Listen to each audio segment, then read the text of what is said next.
করতে হইলো, কারণ শুনলাম ডাকসু এটা খুবই খারাপ কাজ করেছে। খোঁজ লাগাইলাম, দা সার্চ কি খারাপ কাজ করেছে। দেখলাম ডাকসুর সর্বমিত্র চাকমা খুবই খারাপ কাজ করছে।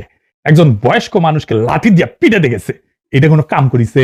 তার উপরে দেখেন মাথার টুপি দাড়ি, এরকম একটা সুন্নতি পোশাক পরা মানুষকে লাঠি হাতে মারতে গেছে। আচ্ছা আগে ভিডিওটা দেখান এইটা সাহেব।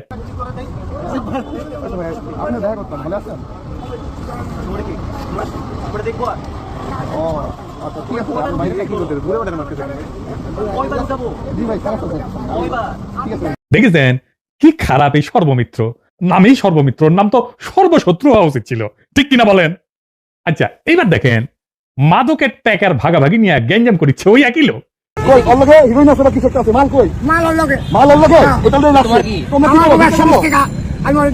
দুজনকে ভিক্ষা করো, মালের টাকা ভিক্ষা করো, ভিক্ষা করো, মালের টাকা লাগছে।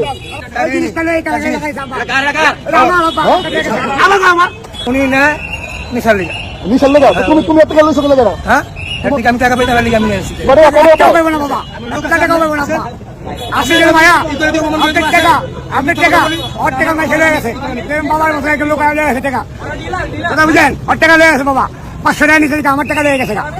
না না, সে শুধু মাদকের ব্যবসা করে না, সে মাদক নেয়ও বটে, সে প্যাথিডিন নেয়। দেখেন যে দৃশ্যটি দেখছেন, পাঞ্জাবি পায়জামা দাড়িওয়ালা টুপি পরা লোকটি যে ইনজেকশনটি নিচ্ছে এটি হচ্ছে প্যাথেরিন নামক একটি মাদক। উনি প্রকাশ্যে বিরোধী করে ঢাকা বিশ্ববিদ্যালয়ের শহীদ মিনার এলাকার মতো জায়গাটায় এই মাদকটা গ্রহণ করছে। আবার কইয়েন না ইনসুলিন নিতেছে, আরো ভিডিও আছে।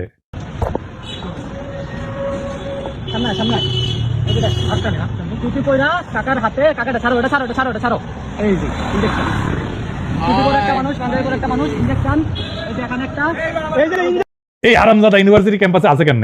মানে এর কিছু কোয়া যাবে না, সর্বমিত্ররে ধুয়ে দিতেছে সবাই। এই বৃদ্ধ মাদকের ব্যবসা করে ঢাকা বিশ্ববিদ্যালয় ক্যাম্পাসে, তার শরীরে কলে একটা আঘাত করা হয় নাই, শুধু লাঠি হাতে শাসানো হয়েছে। ক্যাম্পাস থেকে মাদক দূরেলে লাখ টাকা দিন শেষে ক্ষতি নয় বান্ধের, ওদের নিশা না করলে শরীরে বিপ্লবী জোশ আসে না। তারপরে দেখলাম যে ডাক্তার জাহিদ কইছে কোথাও মাদকের সমস্যা থাকলে তা উচ্ছেদ করার এখতিয়ার কারো থাকা উচিত না। আমি তো শুই না চোদনা হয়ে গেলাম। উচিত অনুচিতের প্রশ্ন আনিছে। দেখেন লিগাল বা আইনি ইস্যু কিন্তু না, যেটা বেআইনি এটা লিগালি ইনকারেক্ট তা কিন্তু না, আইনি ইস্যু আনে নাই, আনিছে উচিত কিনা সেটা। তো ডাক্তার জাহিদ আপনার উচিত অনুচিতের মাপকাঠি কেন পাবলিককে খাইতে হবে, পাবলিককে কেন মানতে হবে? আপনি কি বাঙ্গুল্যান্ডের নেপাল নাকি মুফতি যে আপনার ফতোয়া আমাদের মাইনে চলতে হবে? মাদক বাংলাদেশে একটা পলিটিক্যাল ইস্যু, হ্যাঁ political issue, extremely important political issue. ঠিক জায়গায় সর্বমিত্র ধরিছে, ডাকসু ধরিছে। মাদক কেন পলিটিক্যাল ইস্যু, আসেন সেটা নিয়ে আগে আলাপ করি।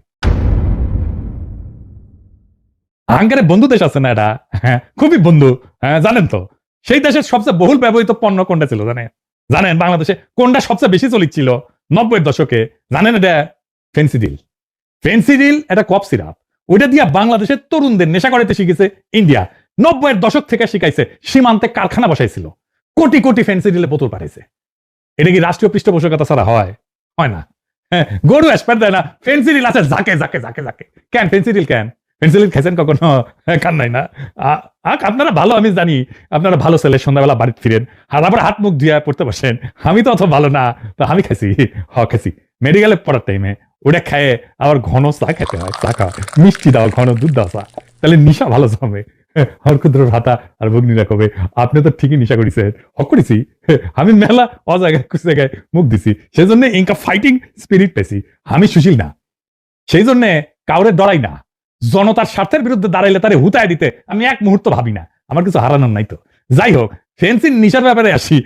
তো ফেন্সিং হায় আল্লাহ, খালি জিমাই, খালি জিমাই। তো এই জিমানিটাই চাই ইন্ডিয়া।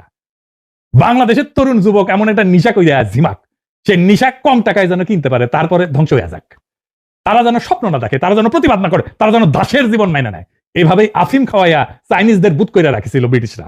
চীনের আফিম আসক্তির ঘটনা জানেন? জানেন না? আসেন এটা এবার শুনেন। চীনকে আফিম খাওয়ায় বুথ কইরা রাখা হইতো।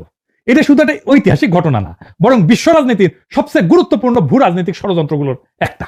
সেই একই ষড়যন্ত্র করেছে বাংলাদেশে ইন্ডিয়া, ফেন্সিডিল দিয়া। 18 এবং 19 শতকে ব্রিটিশরা ইন্ডিয়া থেকে আফিম চীনে পাচার করতো। তো এমন এই আফিম দিয়ে এমন একটা বাণিজ্যিক ফাঁদ তৈরি করেছিল, যার ফলে চীনের যে রূপার ভান্ডার এটা ধীরে ধীরে শূন্য হয়ে পড়ে। আগে চীনেরা ব্রিটেনকে চা, সিল্ক, পোর্সেলিন বিক্রি করতো, এর বিনিময়ে রূপা পাইতো, অর্থাৎ রূপা চীনে ঢুকতো। কিন্তু ব্রিটিশরা যখন ভারতীয় আফিম চীনে বিক্রি শুরু করলো, তখন বিপরীত প্রবাহ তৈরি হলো। চীনারা আফিম কেনার জন্য তাদের রূপার মুদ্রা বিদেশে পাঠাইতে থাকে। এইভাবে কয়েক দশকের মধ্যে চীনের বৈদেশিক রিজার্ভ, রূপার মজুদ পুরা জয় বাংলা হয়ে যায়, মুদ্রাস্ফীতি বাড়ে, কৃষক ব্যবসায়ীরা দেউলিয়া হয়ে যায়, আর প্রশাসনে দুর্নীতি, সামাজিক পতন শুরু হয়। ফলে চীনের অর্থনৈতিক এবং নৈতিক কাঠামো ভেঙে পড়ে এবং মানুষকে মানসিকভাবে বশীভূত করে ফেলে। যখন চীনের সম্রাট এই মাদক বাণিজ্য বন্ধ করতে চায়, তখন ব্রিটেন বাণিজ্যের স্বাধীনতার অজুহাতে যুদ্ধ চাপায়, যা ইতিহাসে আফিমের যুদ্ধ নামে পরিচিত। এতে চীনকে হংকং ছাড়তে হয়। চীনের হংকং এর যে মালিকানা ছিল সেটা ছাড়তে অনেকদিন কিন্তু এটা ব্রিটিশ শাসনে ছিল, কিছুদিন আগে ছেড়ে দিছে। এটা বন্দর খুলে দিতে হয়, এমনকি মাদক ব্যবসাকে বৈধ করতে হয়। এই আফিম নীতি ছিল এক ধরনের উপনিবেশ, যেখানে বন্দুক না, আসক্তি ছিল অস্ত্র। চীনারা আজও ওই সময়কে এক শতাব্দীর অপমান বলে মনে রাখে এবং তাদের বর্তমান রাষ্ট্রীয় নীতি গড়ে উঠছে এই প্রতিজ্ঞায়, আর কখনো আমাদের জাতিকে আফিম খাওয়ায় ঘুম পাড়ানো যাবে না। বুঝেছেন? এই মাদক একটা সিম্পল জিনিস না, এটা জিও পলিটিক্যাল একটা ইস্যু। বর্তমান দুনিয়ায় মাদকই হয়ে ওঠে অপরাধ, সন্ত্রাস, অস্ত্রের একটা উৎস। এইটারে বামেরা গ্লোরিফাই করে, কেমন জাউরা দেখেছেন? এই মাদকের ব্যবসার আস্তানা উৎখাত করা এক দেশপ্রেমিক বৈপ্লবিক কর্তব্য। এখন প্রশ্ন হইতেছে, এইভাবে সর্বমিত্ররা আস্তানা মাদকের ভাঙতে পারে কিনা? ডাক্তার জায়েদ কইছে না, কোথাও মাদকের আস্তানা থাকলে তা উচ্ছেদ করার এখতিয়ার কারো থাকা উচিত না। এইটা আপাতভাবে আইনের শাসন রক্ষার যুক্তি মনে হইলেও বাস্তবে এটা একটা বিপজ্জনক সামাজিক নিষ্ক্রিয়তাকে উৎসাহ দেওয়া হয়। মাদক কিন্তু কোনো ব্যক্তিগত অপরাধ না, এটা এক ধরনের সামাজিক সংক্রমণ। যেখানে একটা এলাকায় মাদকের আস্তানা তৈরি হয়, সেখানে অল্প সময় স্কুল পড়ুয়া থেকে শুরু করে রিক্সা চালক সবাই জড়ায় পড়ে। তাই মাদকের প্রতিরোধ শুধু পুলিশের কাজ না, পুলিশ এটা পারবেও না একা, সমাজকে আগায় আসতে হয়। তার মানে নাগরিক প্রতিবাদ, সামাজিক বয়কট, প্রকাশ্যে চিহ্নিতকরণ, এই সমস্ত আইনি না, এই সমস্ত পদক্ষেপ এবং সামাজিক উপায় কিন্তু কার্যকর। এখন যদি কেউ বলে উচ্ছেদ কারো এখতিয়ার না, তাহলে পরোক্ষভাবে সে বলতেছে যতক্ষণ আইন না আসে ততক্ষণ সমাজ চুপ থাকবে। কিন্তু ইতিহাস বলছে নীরব সমাজই মাদক ব্যবসার প্রধান আশ্রয়দাতা হয়ে দাঁড়ায়। এইটাই করতে চাইতেছে ডাক্তার জাহিদেরা। তাই মাদক বিরোধী সংগ্রাম কেবল রাষ্ট্রের না, পুলিশের না, সমাজেরও দায়িত্ব। আইনি পদক্ষেপের আগে সামাজিক প্রতিবাদী আসল প্রতিরোধের দেয়াল গড়ে তোলে। আর সমাজ যদি নীরব থাকে, তাহলে আইনেরও কিছু করার থাকে না। আমরা আমেরিকার উদাহরণ দেখতে পারি। আমাদের আমেরিকার উদাহরণ দেখলে সুশীলেরা তখন একটু নৈরাচৈরা বসে আর কি, আমেরিকার যেহেতু হয়েছে তাহলে ঠিকই হয়েছে, তাই না? এটা মার্কিন রিপোর্ট, এটাতে দেখা গেছে যে সিআরডিএ এই নামের একটা উদ্যোগে 10টা শহরের স্থানীয় নাভাল সামাজিক সংগঠন, চার্চ হাউজিং কর্তৃপক্ষ এবং পুলিশ একসঙ্গে কাজ করছে। মাদকের সমস্যায় আক্রান্ত এলাকায় প্রতিবেশীরা সক্রিয় হয়ে মাদকের আস্তানা চিহ্নিত করছে এবং রিপোর্ট করছে, নিয়মিত সমিতির মিটিং করছে এবং সামাজিক রেসপন্স কমিটি গঠন করছে। এই ধরনের সামাজিক অংশগ্রহণের ফলে শুধু আইন প্রয়োগ না, নাগরিক শক্তিও বাড়ছে। মাদকের যেটা আস্তানা, এইটা আসলে একটা সামাজিক বিভাজনের চিহ্ন। মানে এটা বুঝতে অসুবিধা হইতেছে সামাজিক বিভাজনের চিহ্নটা কি। এই কথাটা কিন্তু দার্শনিকভাবে অত্যন্ত গুরুত্বপূর্ণ, কারণ এই কথাটাই বলে যে মাদক কেবল একটা অপরাধ না, বরং সমাজের গঠন এবং তার ভাঙনের একটা গভীর সংকেত দেয়। এই বিষয়টা আরেকটু বিস্তারিত ব্যাখ্যা করি। প্রথমে এটা সমাজ বিজ্ঞানের ব্যাখ্যা। আস্তানা মানে হচ্ছে সামাজিক বিচ্ছিন্নতা। একটা মাদকের আস্তানা আসলে কেবল একটা জায়গা না, এটা সমাজ থেকে বিচ্ছিন্ন মানুষের একটা মিলনস্থল, যেখানে মানুষ আসে অর্থনৈতিক হতাশা থেকে, সামাজিক অবমূল্যায়ন থেকে, বেকারত্ব থেকে অথবা পরিচয়ের সংকট থেকে পালাইতে। অর্থাৎ সমাজের যে মূল ধারা, এর ভেতরে যারা স্থান পায় না, তারা ধীরে ধীরে ধীরে ধীরে আস্তানা নামের একটা সমান্তরাল সমাজে প্রবেশ করে। এভাবেই মাদক আস্তানা আসলে একটা নতুন সামাজিক শ্রেণীর জন্ম দেয়, যেখানে মানুষের নাগরিক না, বরং সমাজের মধ্যে যারা অন্তর্ভুক্ত হইতে পারে না, তাদের একটা অস্তিত্ব হয়ে দাঁড়ায়। ব্রাজিলে রিও ডি জেনেরোতে এখানে ক্র্যাকোল্যান্ডিয়া এই নামে একটা এলাকা আছে। সেখানে মাদক শুধু আসক্তি না, বরং গরিব বঞ্চিত মানুষের অর্থনৈতিক এবং সামাজিক অবদমন এটাই প্রতিফলিত করে। গরিব এবং বঞ্চিত মানুষের যারা অর্থনৈতিক এবং সামাজিকভাবে বিচ্ছিন্ন, তাদের একটা আস্তানা হয়ে দাঁড়ায়। বাংলাদেশের বস্তি বা পুরান ঢাকার গলি, এই মাদকের ঘরগুলো এইভাবেই বেকার তরুণ, শ্রমিক, যৌনকর্মী, সমাজচ্যুত মানুষের বিকল্প সমাজ তৈরি করে, যেখানে রাষ্ট্রের কোনো উপস্থিতি নাই, কেবল অর্থনৈতিক অনিশ্চয়তা এবং সামাজিক ভাঙনের চিত্র আছে।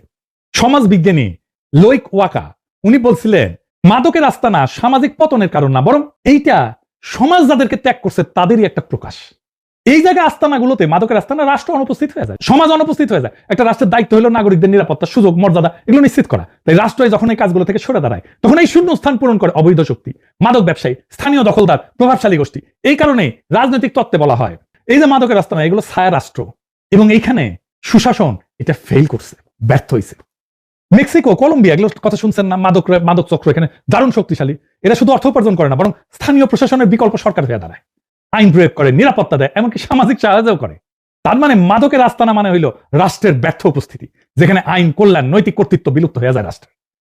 এখানে রাষ্ট্র নাই হয়ে যায়। এই জায়গায় জনগণ রাষ্ট্রের প্রতি আস্থা হারায়। এবং সমাজ দুই ভাগে বিভক্ত হয়, রাষ্ট্রের দ্বারা সুরক্ষিত নাগরিক এবং রাষ্ট্রের বাইরে বেঁচে থাকা নাগরিক। এই বিভাজনই মাদকের আস্তানার প্রকৃত রাজনৈতিক অর্থ। ফরাসি দার্শনিক মিশেল ফুকো এবং জর্জিও আগাম্বেন দুজনেই বলছেন আধুনিক রাষ্ট্র সমাজের কিছু মানুষকে বর্জিত বা নগ্ন জীবন অবস্থায় ঠেলে দেয়, এক্সক্লুডেড বা বেয়ার লাইফ বলছে। তাদের কোনো সামাজিক মর্যাদা বা রাজনৈতিক মূল্য থাকে না, তারা কেবল বেঁচে থাকে কিন্তু নাগরিক না। মাদকের আস্তানা এই নগ্ন জীবনের ভৌগোলিক প্রতীক। এখানে মানুষ আইনি বা সামাজিক স্বীকৃতি হারায়, এক ধরনের সমাজ বিচ্ছিন্ন অস্তিত্বে নেমে আসে।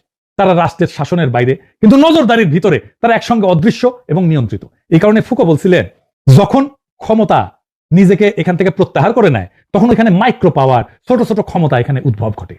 মাদকের আস্তানা সেই নতুন মাইক্রো পাওয়ার, ছোট ছোট ক্ষমতা।